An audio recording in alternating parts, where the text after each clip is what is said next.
Well, affordable housing is an issue for many of us, young and old, but as we age and many of us may be single, the quality of our housing experience also matters. Joining us this evening is someone who knows that all too well, and she does have a possible solution. Welcome, Dorothy Mazeau. Thank you very much, Christine. Now, you are a realtor, but you're much more than that. You have a development background as well as having been an architect consultant. So you really have a grasp of the whole housing metric. Let's look at what the housing scenario looks like for seniors now and what their options are realistically. Sure. Well, currently the options are somewhat limited, and there's a lot of demand for solutions. People that have been living in their own home for 40 years, and they'd like to downsize, they'd like to go somewhere, but where are they going to go? The options are you can try to buy a smaller home, a bungalow, which with prices the way they are really come at a premium. There's not going to be that much difference between what you can sell your home for and what you can buy for. Another alternative is to go into one of the commercially operated retirement homes. They generally run between $3,000 and $5,000 a month, and it really is not in the budget of everybody. If you want to rent, it's a possibility. If you are in a position where you would need a rent geared to income situation, there's usually a waiting list of 5 to 7 years to get a place like that. I know people that have been waiting 4 years to find a place to move to. Well, we've just heard, actually, Kate, that the rental prices, for example, in a place like Toronto, have gone up substantially in a month. Yes, I'm not surprised because there is such a demand for housing. I know sometimes people will buy condominiums with the idea of renting them out. So that's sort of one avenue, but there's no really affordable way to do this. I mean, so some people just stay in their own home as long as they can and perhaps even longer than they should. So what's the feedback you are getting from clients who are in that age bracket? Well, the big one is, okay, I'd sell my home, but where do I go? Where am I going to go? And some of them do find a place. And I do recommend that they have an idea where they want to go before they sell. Don't put your house on the market unless at least have some idea where you're going to go. I'll take them out and show them. There are several adult lifestyle. That's another option too, is adult lifestyle communities where you can buy a bungalow, a condominium bungalow. And that certainly is a possibility for some, but it often means moving away from your own community.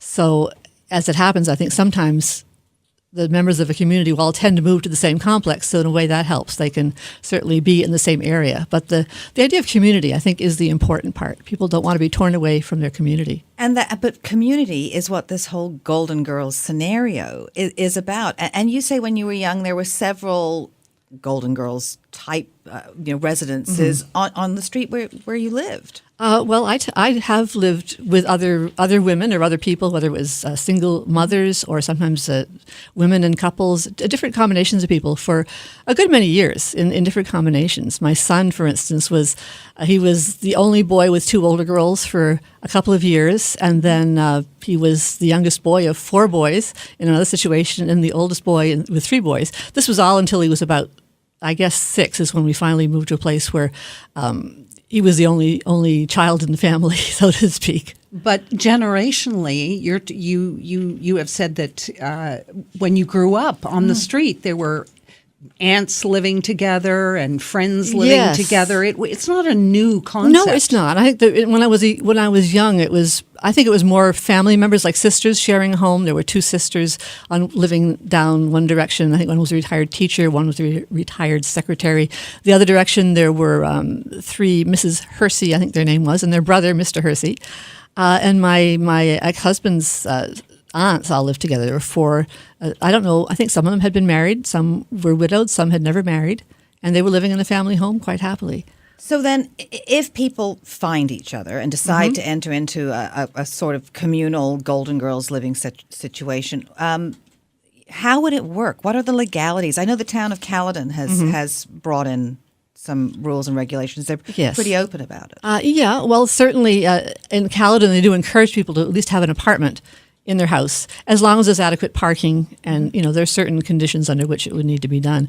And there is a community there called the Whole Village. Greenhaven's the name of that community, and they actually had to work with the town quite a bit to get to the point where they would approve an 11 basically housekeeping unit in a one farmhouse. They finally decided that really the definition of a single family residence was that it have one kitchen. And what defined a kitchen? That it had a stove, a range in it. So they had several people that had their microwaves and their bar fridges and lived quite happily. I think they had one apartment because, again, they were entitled to have one additional accessory apartment. But that is a going concern now, and there are 11 units in that one farmhouse. Well, this is caught on in the States, and you're hoping that it will catch on here. Yes. And what has the success rate been, or the growth rate in that market? In the States? Yeah. I know that on the Golden Girls Network website, I think she currently has 500 homeowners that are registered on it and about 750 people looking for homes. And it's always a question of finding the right match. But she's found it was quite successful. This is Bonnie Moore is the name of the woman in the States who started this network. She lives in the Maryland area. And she got started because, probably 10 years ago now, she and her husband had just finished renovating their house in Maryland when the marriage broke up. And there she was. It must have been 2008, the year that there was quite a downturn in the market, right? Yeah. So there she was with a house that was overvalued for the market, and she had a big mortgage, and she had the house on her own. What was she going to do? So she finally got friends that were interested in moving in with her. Mm-hmm. And there were 4 of them, I guess, living together quite happily. And people kept saying, gee, what a great idea. We would like to do that. And that evolved into this website that she has going now. Well, I've always loved the idea from the show. I thought it was a great concept. Yes. What is the reaction you get from people when you propose it to them? Well, it kind of depends on the age range. I think we're really talking about people in their 50s, 60s, the younger seniors. I mean, older seniors, it's just such a foreign idea. They can't think about sharing their house with other people. But, I know a number of people that are currently living that way. I myself am sharing a home with another woman. And we did share also. Her mother was there for many years until she passed away about 5 years ago. And that's a case where, with the 2 of us in the home working, her mother would, when we first started sharing a home, she would have dinner waiting for us when we got home, and it was great. But even when we started sharing a home, she already had a debilitating condition that was beginning to progress, and we knew that it would. So the last few years of her life, we had a lot of support from CCAC and from community support. But still, she would not have been able to stay in the home if there hadn't been 2 of us kind of pinch hitting for each other and helping to care for her. But that seems to be the whole premise of it. You have somebody there, somebody that knows how you are. And as long as it's not too close for comfort, as long as you can make this division. Yeah. But what about the legalities of, say, if you go in and buy a house together? Can that be sorted out? It can be. I know there's a woman named Shelley Raymond who has Solterra Co-housing up in, she's based in Bracebridge. And I know she has worked out, she's a realtor as well as a development consultant. And she has lawyers that have worked out contracts for this kind of thing. There's a group of women in Port Perry who were recently featured in the Toronto Star that also had a lawyer draw up terms what happens if someone passes away or if someone becomes ill or needs to leave the home. What's going to happen succession-wise, how you own the house together is an important thing. Definitely a lawyer should be involved in spelling everything out because it is really a business relationship as well as a social one. And also, is it your principal residence? I mean, do you have to pay tax? Do your inheritors have to pay tax on it?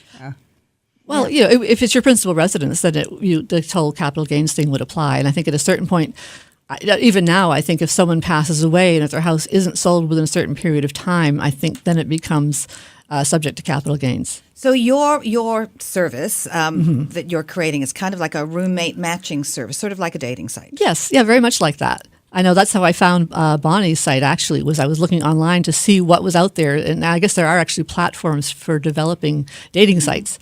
But then I came across her site, which was exactly what I had in mind. So I thought, why reinvent the wheel? If we can make this work up here, that would be great. Now you have a Facebook page that's Golden Girls Canada. Yes. And the email address for people to contact you is goldengirlscda@gmail.com. Yes, that's right. Well, yeah, we will have that if you want. So that's great. I mean, it's such a fabulous idea. Yeah, I think it is too. Great. Thank you so much for joining us, Dorothy. Well, you're most welcome. This is what she said. Stay with us.